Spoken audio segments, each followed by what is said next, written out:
Eh bien bonjour mes amis Cancer, bienvenue sur la chaîne du tarot pour votre tirage général. J'espère que vous allez tous très bien et ceux qui me découvrent, soyez les bienvenus. Cette chaîne est la vôtre. Alors, ce que je vois, c'est que on a un comportement un petit peu ce mois-ci de quelqu'un qui est prêt au combat, prêt à y aller, qui enterre l'âge de guerre éventuellement, ou du moins qui évince un peu tout ce qui concerne les sentiments, les émotions, pour dire d'essayer d'obtenir ce que l'on veut. Vous y êtes aidé en tout cas, favorablement vous y êtes aidé comme ça. Je vous explique. Vous vous présentez avec cette carte de la justice. Ici, c'est soit on se rend justice à soi-même, soit on soumet sa problématique à la justice, à des hommes de savoir, à des personnes qui peuvent nous conseiller. C'est comme ça que vous rentrez, prêt à affronter les défis, prêt à aller chercher quelque chose qui relève d'une vérité établie. Si on n'arrive pas à la voir pour soi ou pour les autres, alors dans ces conditions, on va aller la chercher ailleurs.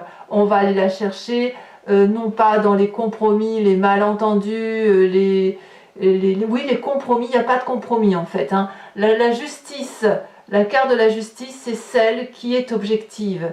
C'est celle qui rend des décisions à partir de règles préétablies, de règles qui sont immuables, de règles qui s'appliquent à tout le monde.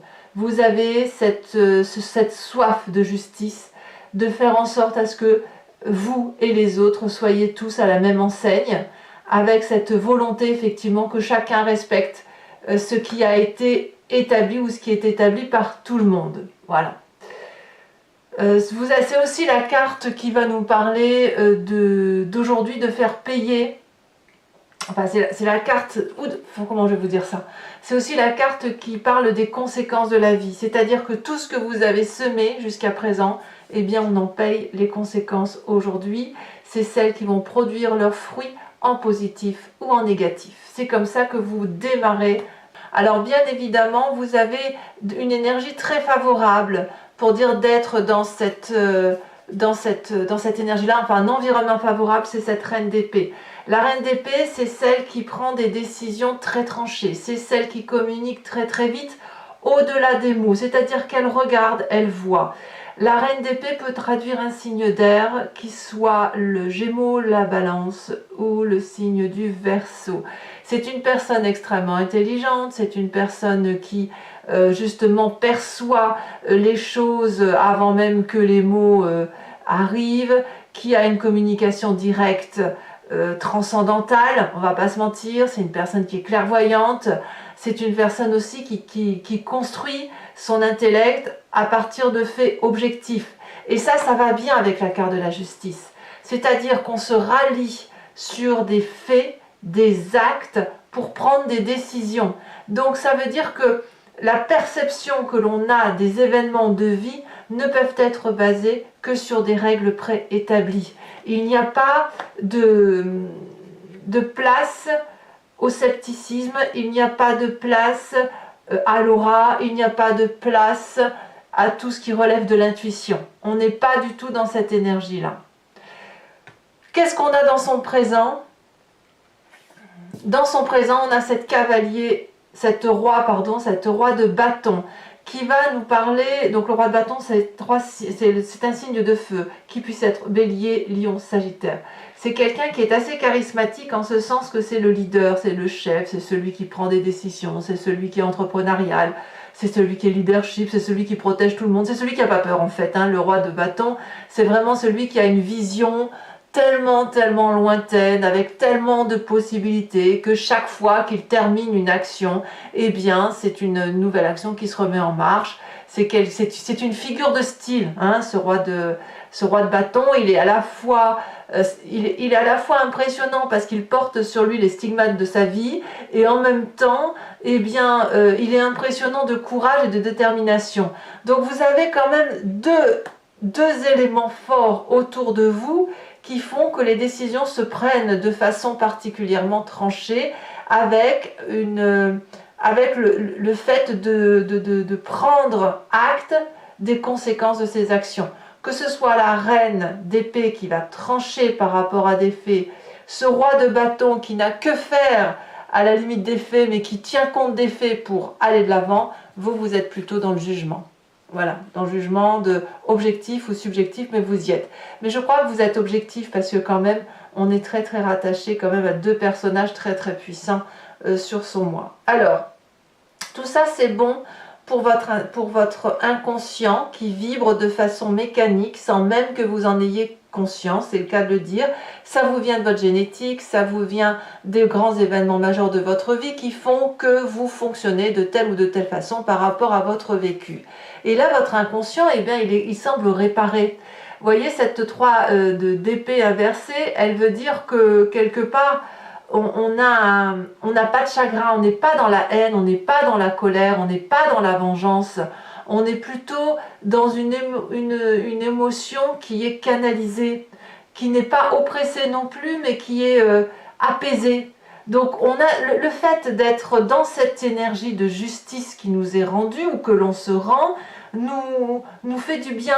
On réalise à quel point on avait besoin de cette justice-là, de cet encadrement-là, de personnes fortes qui prennent des décisions soit pour nous, soit à partir de faits, nous permet de ne pas être trop dans l'émotion, de ne pas être dans le chagrin, dans le tiraillement, dans les émotions, vous savez, qui nous font mal et qu'on a envie de rendre des coups parce qu'on est triste. Ça, on ne l'a pas du tout chez vous, hein, donc c'est une très belle énergie. Alors bien évidemment, ça renvoie à une image du passé, quand on a ces énergies-là et quand on a ce vécu-là, c'est l'as de Pentacle. Le passé vous disait que chaque fois que vous étiez pris entre de bonnes mains avec des gens qui décidaient pour vous, enfin quand je dis décider pour vous, c'est assez paternaliste et maternant, c'est pas que les gens prennent des décisions pour vous, c'est juste qu'ils vous guident. Vous aviez alors des promotions professionnelles, vous aviez la possibilité d'avancer, vous aviez de meilleures opportunités, vous aviez une meilleure stabilité émotionnelle, matérielle, qui vous permettait donc, grâce à un socle solide, de pouvoir vous projeter sur l'avenir. Ça vous vient de votre passé. Et c'est ça, c'est le fait d'enterrer ces difficultés qui vous donne la possibilité de vous projeter vers un nouveau lendemain. Mais ça, c'est grâce au fait qu'on se rend justice, c'est grâce au fait que dans son présent, on a un leadership qui nous pousse à aller de l'avant, et dans notre environnement, cette reine d'épée extrêmement forte qui prend des décisions très objectives. Alors, quel est l'événement défavorable autour de vous? Eh bien, si vous guérissez, d'autres guérissent aussi. Mais pourquoi c'est défavorable? Pourquoi? Eh bien, parce que c'est un environnement défavorable, parce que je pense que c'est l'achèvement, comme si c'était vous qui donniez le dernier coup d'épée. Voilà, c'est comme ça que je le vois. On a quelqu'un qui va survivre des douleurs vécues à vos côtés, qui va réaliser que vous lui avez peut-être donné le dernier coup de poignard, parce que là c'est vraiment, on parle de l'environnement, donc on ne parle pas de vous, hein. Et cette personne-là, elle va peut-être vous le dire, que vous la faites souffrir ou que vous l'avez fait souffrir, mais que c'est terminé, elle ne souffrira plus non plus et elle va être comme régénérée. Alors ça va vous être défavorable, pourquoi? Parce que ça va vous faire perdre une certaine cote par rapport à votre entourage familial ou amical, et on le retrouve clairement dans cette 6 de bâton, cette 6 de bâton inversée qui parle de l'influence de votre famille et de vos amis par rapport à ce que vous vivez. Eh bien, dans le privé, hein, dans le cercle très restreint, on va vous dire que ce qui s'est passé, vous y avez votre part de responsabilité. Et ça, c'est assez compliqué à vivre, parce que cette révélation qui vient de l'extérieur, où on dit « elle m'a donné » ou « il m'a donné un coup de poignard », ça veut dire « ah mince, il ou elle est capable de faire du mal à l'autre ». Alors évidemment, c'est pas on n'est pas là en train de vous faire la morale, on est juste en train de vous dire, c'est pas du tout ça, parce que vous avez besoin aussi de réparer votre cœur. Mais est-ce que votre inconscient réparé n'est pas justement la part sombre qui est en vous et qui va chercher plus de justice qu'il en faut? Ça, je ne sais pas, c'est à vous de le dire. Mais vous allez effectivement perdre des confidents, vous allez perdre en aura, vous allez perdre du succès par rapport à la famille et les amis, au moins temporairement. Alors bien évidemment, ça va casser un peu votre vision du monde par rapport à l'entourage et par rapport à votre état d'esprit. Là, l'état d'esprit, c'est la conscience, c'est la réaction, la façon dont on réfléchit, de comment on analyse des situations. Et on me parle de cette 3 de bâton inversée, c'est-à-dire que comme dans la famille et les amis, on fait un pas en arrière et vous avez moins de succès, et bien dans votre état d'esprit, ça vous donne moins de bonne vision, moins de vision à long terme. Comme si vous étiez en train de vous dire qu'il y a une forme de frustration qui vient du fait ou que vous avez trouvé que c'est injuste. Vous voyez, c'est ça. C'est-à-dire qu'en fait, vous, dans votre inconscient, il y a cette réparation intellectuelle qui se fait grâce justement à ce rendu pour compte. Et en même temps, ce que vous n'avez pas conscience, c'est que vous avez 3 épées, mais que l'environnement en a 10 sur les épaules. Alors là, il y a un problème peut-être de conscience, d'appréciation de ce que l'on fait à l'autre et de ce que l'on reçoit de l'autre. C'est-à-dire que si vous êtes une personne extrêmement émotive, évidemment, ces 3 épées, pour vous, elles valent 10. Et là, ce qu'il faut vous dire, c'est peut-être remettre en cause cette émotivité que vous avez en vous pour pouvoir justement retrouver des rapports équilibrés avec les autres, enfin ceux avec qui vous rendez de la justice. Donc ben oui, évidemment, la famille va vous le dire, les amis vont vous le dire, enfin le cercle très proche, et ça va casser un petit peu cette vision que vous avez affective de la façon dont on entreprend les relations avec les autres et de la façon dont on se déploie sur l'environnement, sur la façon dont on veut investir sa vie. Pourtant, dans votre passé, vous vous souvenez que vous aviez réussi. Voilà. Donc voilà, ça va être un peu en balancé, mais il y a un rendu pour compte qui se fait. Vous gagnez apparemment, hein. Vous gagnez, ça c'est sûr, mais voilà, il y a quand même le fait d'avoir une justice pour soi ne justifie pas parfois que l'on aille trop loin. Voilà, c'est ce que ça veut dire. Alors là, l'événement surprise, effectivement, sur votre mois, c'est le karma, c'est la roue de la fortune, c'est-à-dire que les événements et les vérités vont venir de l'extérieur, la chance comme la malchance, mais c'est surtout l'environnement. Et quand je parle de l'environnement, c'est vraiment des énergies inconnues. C'est pas la famille, c'est pas les amis, c'est pas le travail. Il y a une loi de l'univers qui est sous contrôle et que l'on ne contrôle pas soi-même. Et à partir du moment où vous vous rendez justice et où il y a des choses qui se rétablissent dans l'environnement, on a forcément un cycle universel, changeant, une roue de la fortune, si vous voulez, qui vient balayer un petit peu sa petite histoire et qui nous apporte effectivement quelque chose du destin, un événement anodin, qui n'aurait pas dû être là, mais qui arrive là. Et ça, c'est pour nous donner une leçon de vie. Alors certainement que ça va casser un petit peu votre effet de visionnaire hein, par rapport à votre image du passé, mais il n'empêche que c'est quelque chose que vous avez à vivre, et les lois du destin, on ne les contrôle pas. Alors, qu'est-ce que ça va générer tout ça? Eh bien, vous allez avoir la carte du diable. C'est l'auto-saboteur, hein, le diable. Hein. C'est le saboteur, c'est celui qui, si vous voulez, qui va aller soit jusqu'au bout de sa connerie, je ne peux pas le dire autrement, soit au contraire, ça va réveiller une part sombre qui a besoin d'être réveillée quand on n'est pas assez virulent ou quand on a tendance à trop se laisser faire. Pourquoi? Parce que c'est une forme de sexualité refoulée. Alors bien évidemment, on ne parle pas de la sexualité au sens figuré, c'est plutôt au sens imagé.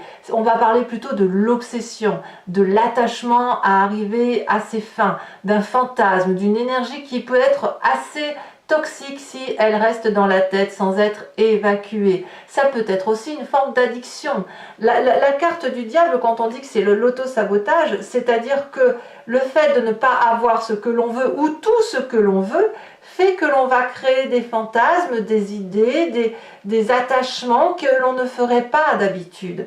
Il y a des portes fermées autour de soi, on les ferme parce qu'il faut qu'elles restent fermées. Là, vous allez avoir envie d'ouvrir certaines portes, peut-être pour avoir encore un peu plus de vengeance, peut-être, ou alors pour vous trouver quelque chose à vous nourrir, pour vous nourrir d'amour, je ne sais pas. On verra un peu comment ça s'approfondit, tout ça, sur Vimeo. Et vis-à-vis de l'environnement, quelles sont les conséquences de vos actions, de vos pensées? Ben, c'est l'amour, hein, la carte de l'amour. Alors, l'amour peut traduire ici deux choses. Soit vous retrouvez une énergie d'apaisement, parce qu'on a quand même dans son inconscient des vibrations qui sont apaisées, et une meilleure connexion à l'autre, on fait des meilleurs choix, On est dans une union et une harmonie très douce et très balancée et très, très, très claire, très, très intéressante. Et puis, ça peut être aussi une relation qui est plus dans la divination, dans l'illusion, dans l'idéalisation, avec avec des difficultés à se rapprocher. C'est-à-dire que le fait effectivement que vous ayez cette carte du diable fait que forcément vous aurez d'autres attirances par rapport à l'environnement. Et ces attirances ne peuvent être que sexuelles, qu'amoureuses, ça peut être aussi dans l'autosabotage si vous cherchez à avoir une relation avec une personne qui n'est pas du tout de votre genre ou qui est complètement à votre opposé, mais justement les opposés parfois s'attirent et vous pourriez être dans ce schéma-là.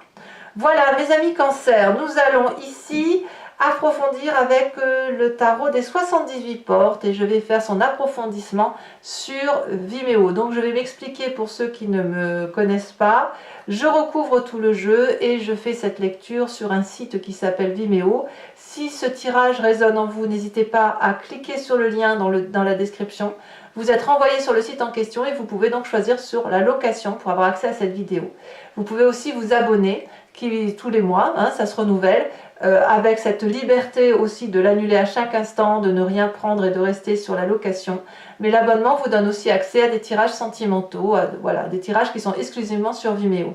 Voilà, donc ça c'est assez intéressant, hein, sachant que l'abonnement est quand même à un prix assez attractif, pareil que la location, il n'y a pas de difficulté là-dessus.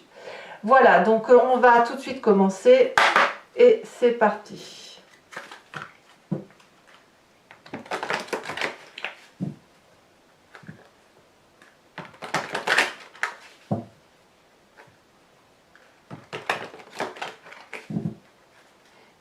Alors, qu'est-ce qu'on a sur cette justice?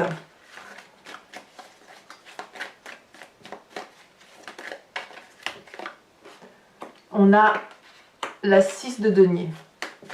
Ouais, je ne suis pas surprise. Ça va avec votre histoire. Hein. Sur l'événement favorable, qu'est-ce que l'on a? Parfait. La 9 de bâton. Elles sont bonnes, hein, votre carte, hein, pour l'instant. Hein, c'est pas... En fait, vous prenez peut-être la tête pour rien. Hein, peut-être. L'événement défavorable. Ah, cette roi de bâton. Ah, d'accord. Voilà ce qui se passe. C'est le roi de bâton qui prend ou qui donne le dernier coup d'épée. Allez, c'est bien ça qu'on est ça. On va pouvoir avoir des précisions. Sur ce présent, qu'est-ce que l'on a? On a la cavalier, la vallée de bâton. Sur l'inconscient, on a, oui évidemment, la 10 de coupe, elle va bien avec votre 3 inversé. Sur ce passé, nous avons la 2 de bâton. Oups. Que nous dit les lois du karma? Je vous les mets à 2. Hein. La 5 de denier et la 10 de denier. Ouais, il y a un virage. Et le virage, il est un petit peu matérialiste. Hein. Dans l'état d'esprit, la 6 de coupe, ça me va moins. Et alors, les amis, la famille et les amis avec cette 6 de bâton inversée. Moins de succès. Est-ce qu'on va aller plus vers de l'affectif?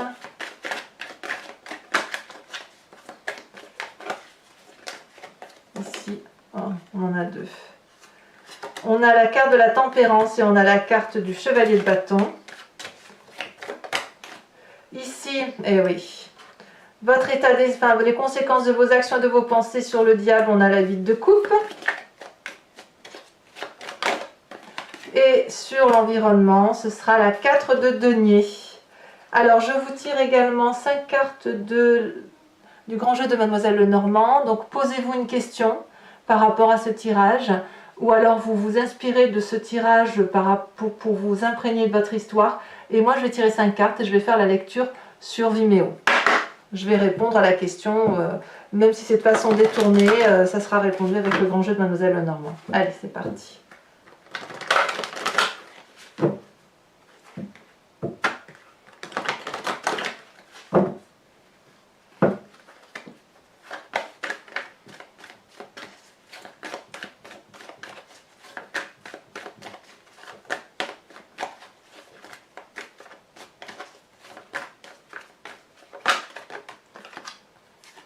Nous avons ici la 7 de carreau.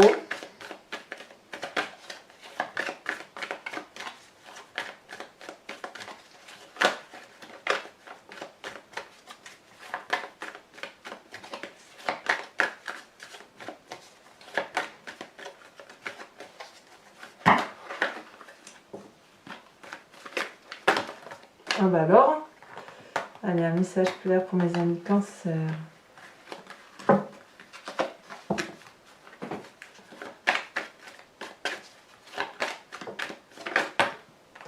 Donc on a dit la 7 de carreau, on dit également la 10 de cœur. Oh, vous vous présentez comme la 3 de pique, en fait vous vous sentez en danger. Hein. Et ensuite sur les deux prochaines cartes,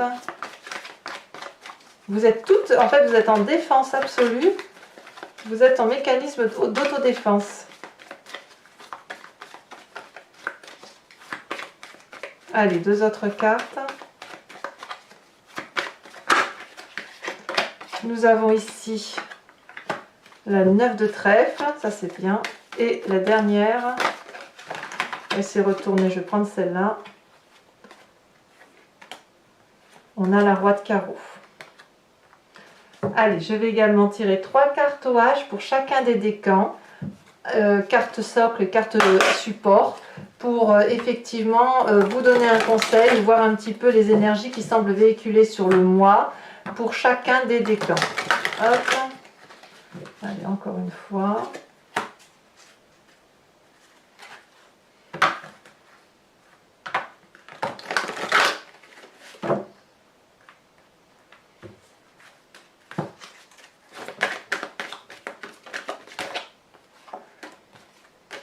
On a deux. Allez, un message clair pour mes premiers décans, c'est parfait. On parle de résister ou de résistance. Deuxième décan, on va parler de fermeté. Et troisième décan, ici, on va parler de se conformer. Enfin, hop, carte support sur chacune des cartes.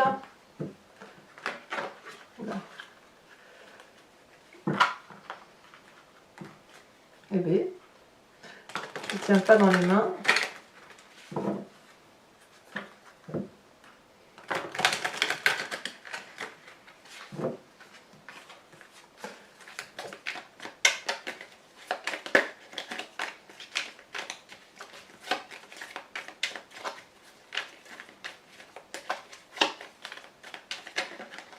D'accord. On a le super-héros ici en premier décan. Deuxième décan, on va parler de quoi? Fermeté, donc l'écriture, d'accord. Ouais, je vois. Et troisième chose, se conformer. Ok. Voilà, bah écoutez, mes amis Cancer, le message se clarifie. N'hésitez pas à liker, à commenter, à partager, mais aussi à vous abonner. C'est important pour le soutien de la chaîne. Je vous dis à très très vite avec des prochaines vidéos. Je vous embrasse bien fort. Bisous bisous.